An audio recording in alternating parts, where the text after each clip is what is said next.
Olá! Nas aulas anteriores, nós falamos sobre esculturas, cópias romanas, as originais em bronze. E as esculturas de bronze sempre nos deixam maravilhados e geram algumas dúvidas. Como elas eram feitas?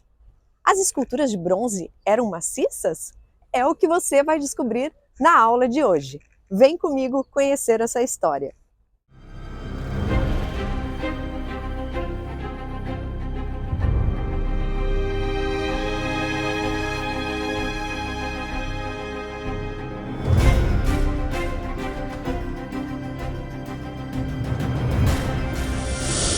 Existem algumas técnicas para fazer as esculturas de bronze. A mais usada lá na antiguidade é a técnica chamada cera perdida.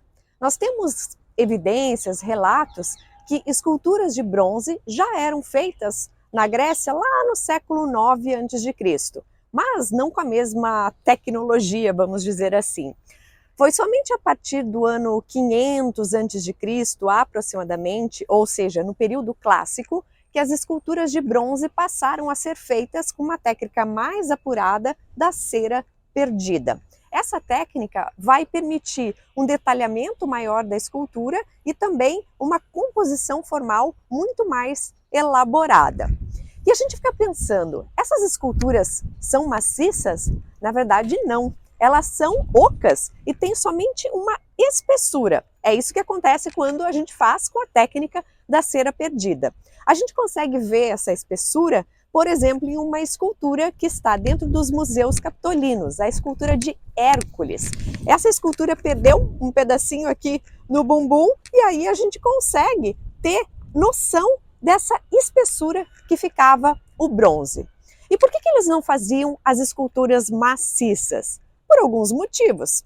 Vamos pensar o seguinte, uma escultura grande de bronze maciço vai acabar ficando muito pesada e fica difícil o transporte, fica difícil de colocar ela no lugar adequado, fica difícil de achar a fundação adequada, ou seja, o suporte adequado para a escultura e além disso, acaba gastando muito material, que é um material caro. O bronze era um material bastante nobre, então era melhor achar uma técnica que ficasse com a aparência do bronze, que muitas vezes era dourado com ouro depois, e que ela fosse oca e tivesse somente uma espessura.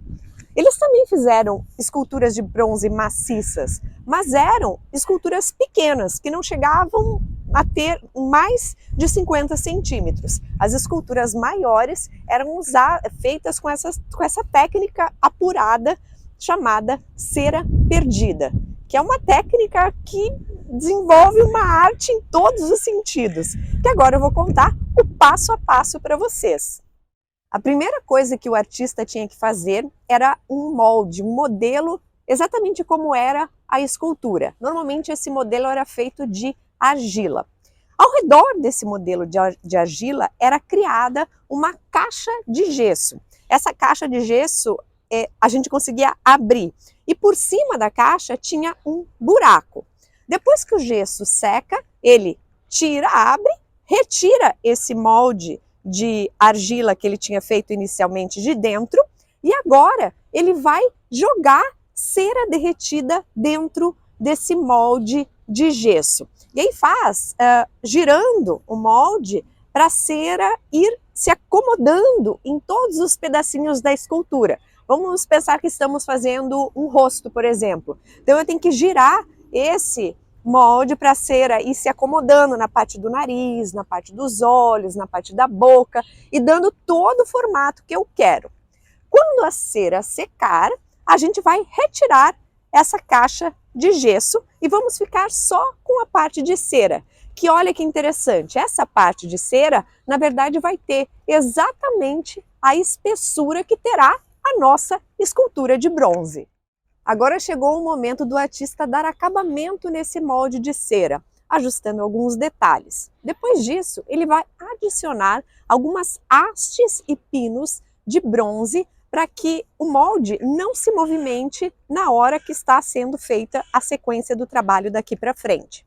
Depois que ele colocou as hastes e os pinos, ele vai fazer novamente uma caixa de gesso ao redor desse molde com as hastes. E aí vai para o forno. No forno, o que vai acontecer? A cera vai derreter. E por isso que a técnica se chama cera perdida, porque a gente vai jogar fora essa cera que era o molde. E o molde vai ficar exatamente com a espessura e com o desenho que vai ser a minha escultura. Depois que a cera sair todinha, o artista vai jogar o bronze fundido dentro desse molde. O bronze vai estar a uma temperatura de 1.200, 1.400 graus aproximadamente. Depois que o bronze secar, chegou a hora de quebrar a caixa de gesso. E aí está lá a nossa escultura. Pronta? Ainda não. Agora o artista vai ter que dar os acabamentos finais. Vai ter que retirar essas hastes que ele tinha colocado para o molde não se movimentar. Ele vai ter que polir, ele vai ter que colocar os detalhes finais, como retocar os lábios, os olhos, os cílios. E aí sim, esse pedaço da nossa escultura estará pronto. E agora eu vou te mostrar alguns detalhes das esculturas de bronze para que o acabamento fosse mais perfeito, para que a sensação de realidade fosse ainda maior. Observe a escultura do boxeador em repouso, uma das esculturas de bronze que chegaram até nós mais maravilhosas. Foi feita ou no século IV a.C. ou no século I a.C., o que é a hipótese mais provável. E aí teria sido uma cópia romana feita em bronze, com uma qualidade maravilhosa. O boxeador foi feito em várias partes. Como assim, Ali? A escultura não era feita inteira? Não, quando a escultura tinha uma dimensão maior, eles faziam por partes para que eles pudessem trabalhar melhor cada parte. E depois essas partes eram soldadas. No caso do boxeador, a gente tem a cabeça separada, os braços separados, o tronco com a perna direita e a perna esquerda separada. E depois eles juntaram, soldaram todas as partes. As mãos e os pés também foram trabalhados de forma separada.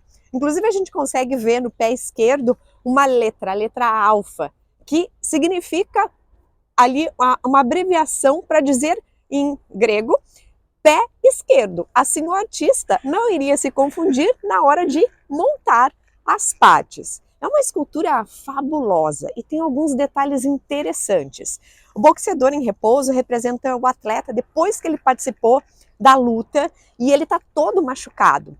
E o artista mostra essas feridas. Se a gente olhar a orelha, a gente consegue ver bem as feridas, o rosto, o lábio machucado. O que o artista fez? Esses detalhes da ferida, como se estivesse com sangue, como se estivesse aberto, ele vai usar outro material. Ele vai usar o cobre. Assim, vai dar uma tonalidade diferente do bronze e vai dar uma realidade maior. Os olhos também eram feitos com outro material. Normalmente nas esculturas de bronze, ou com uma pedra preciosa, ou de marfim, ou com um material de vidro, que dava uma sensação de realidade ainda maior. A parte dos cílios também, feito com outro material, às vezes era feito com prata, ou até mesmo com o cobre também, tá? Essa escultura do boxeador é incrível, e a gente vê toda a genialidade lá dos antigos em fazer essas esculturas de bronze. A sensação que a gente tem é que o boxeador está ali, sentado na nossa frente, depois de ter lutado. Infelizmente, sobraram pouquíssimas esculturas de bronze originais até hoje. Nós temos alguns exemplos espalhados, algumas aqui na Itália, outras pelo mundo, tem na Grécia também. E aqui em Roma nós temos duas em particular, que decoravam o Castelo Santo Ângelo, que não era Castelo Santo Ângelo, era o Mausoléu de Adriano. Essa obra que vocês estão vendo aqui atrás de mim. Hoje nós chamamos de Castelo Santo Ângelo porque ao longo dos séculos, o edifício que originalmente era o túmulo do imperador Adriano foi sendo transformado, virou fortificação, virou prisão e foi chamado de castelo. Mas quando era o Mausoléu de Adriano, ou seja, o local de sepultura do imperador Adriano e da família, e até outros imperadores, até o Caracalla, ele era todo decorado. Na parte de cima tinha como se fosse um jardim e ao redor tinham vários pavões de bronze. 2 pavões de bronze nós ainda temos e estão expostos no Museu do Vaticano. Aliás, no módulo 1 do curso Diário de Viagem Vaticano vai ter uma aula exclusiva sobre os pavões e o Castelo Santo Ângelo. Bem, e agora vai ficar a curiosidade. Descobrimos como são feitas as esculturas de bronze. Como eram feitas as esculturas de mármore? É o que você vai descobrir na nossa próxima aula. Vejo você na próxima. Beijo!